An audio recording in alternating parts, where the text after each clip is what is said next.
You're in a group, friends, a meeting, a family dinner, doesn't matter which.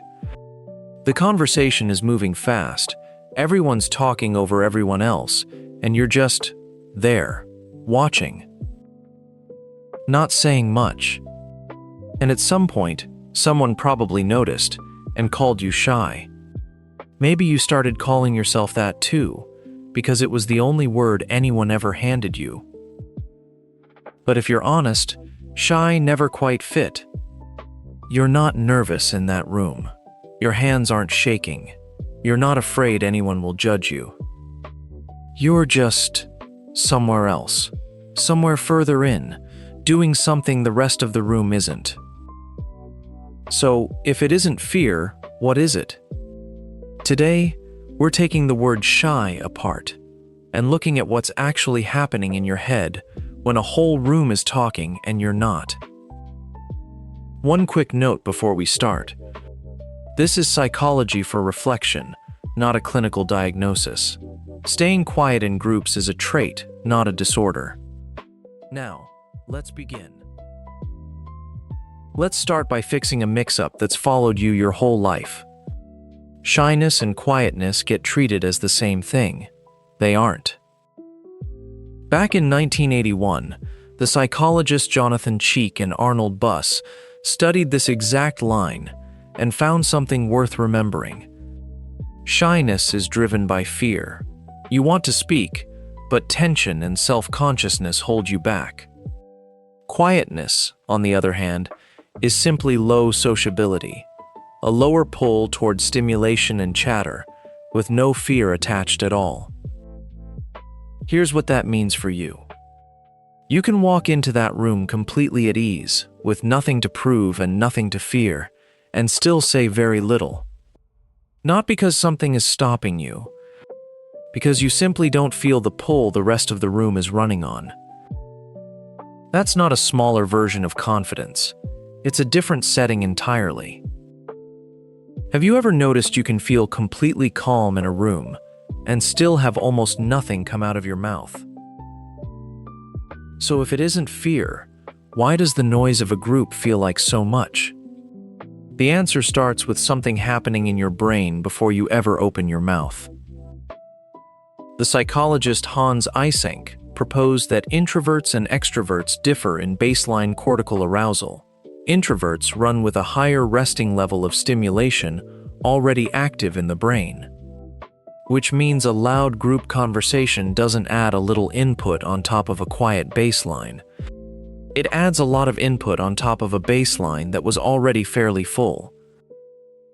So while everyone else is comfortably taking in 5 conversations at once, you're already close to your ceiling. Every word said, every reaction read, every subtext noticed, it's all landing on a system that fills up faster. Staying quiet, then, isn't disengagement. It's your brain quietly triaging, deciding what actually deserves a response instead of adding to an already full channel. Next time a group leaves you a little wordless, notice, are you tuned out or simply tuned all the way in? Some of this, it turns out, was decided before you could even form a sentence.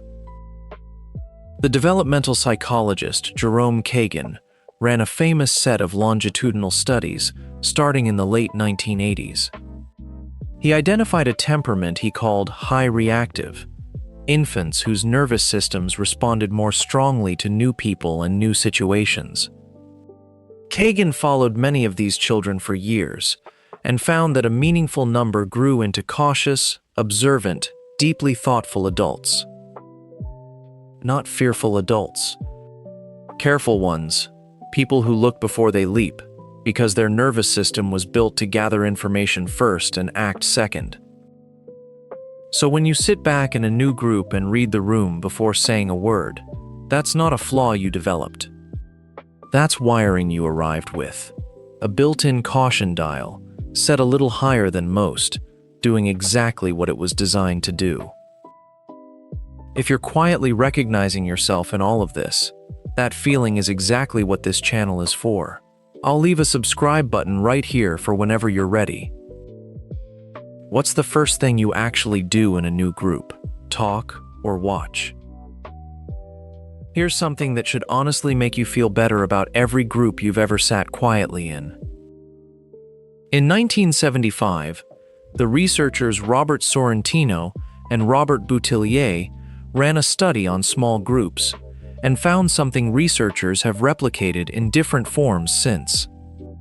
The people who talked the most were rated as the most competent and the most influential, regardless of whether what they said was actually any good. Sheer quantity of talk gets mistaken for quality of thought. The room hands out credit based on volume, not value.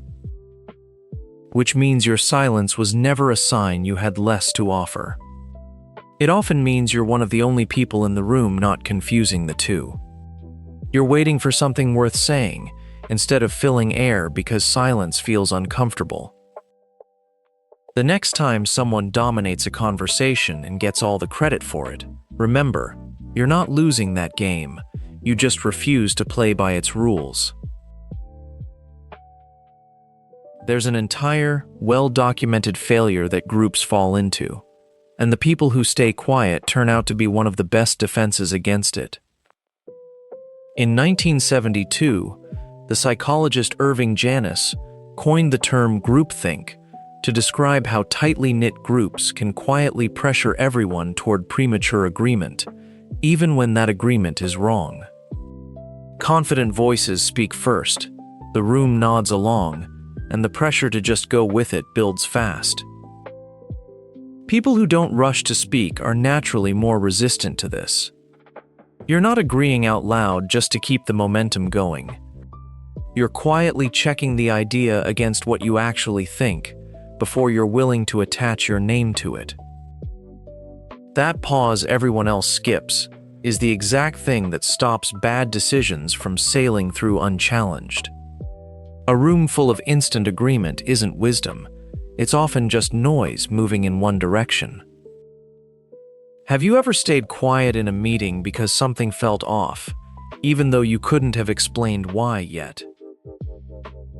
There's one more piece to this, and it might be the most freeing one. The social psychologist Mark Snyder introduced the idea of self-monitoring in 1974, the degree to which people adjust their behavior to fit the expectations of whoever's watching. High self-monitors are always reading the room and reshaping themselves to match it. Low self-monitors mostly don't bother. They act from the inside out, fairly consistently, whether anyone's impressed or not. If you're quiet in groups, there's a decent chance you're a low self-monitor. You're not performing enthusiasm you don't feel, or manufacturing opinions to keep pace with the room. You're simply not running the constant background calculation of how you're coming across. What looks like holding back is often just honesty, with no performance layered on top of it. And the people who actually know you tend to notice that's exactly why your words carry weight when you finally do speak. Who in your life gets the real, unfiltered version of you, the one the group never sees? So here's what was actually happening. All those times someone called you shy, your brain was running a higher baseline, gathering information a room decided to skip, and refusing to mistake volume for value. None of that is a smaller version of belonging in the room. It's a different, quieter way of being fully in it. Here's a small challenge for this week. The next time you're in a group and feel the pull to explain your silence, don't. Just notice what you're actually doing instead of talking, and trust that it counts. And tell me in the comments, what's one moment your quiet got mistaken for something it wasn't? I read every single one, and I think you'll find you're in very good company.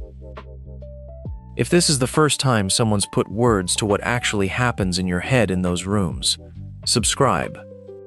This is a quiet corner of the internet, built for minds like yours. One quiet truth, every week. Take care of that thoughtful mind of yours, and I'll see you in the next quiet one.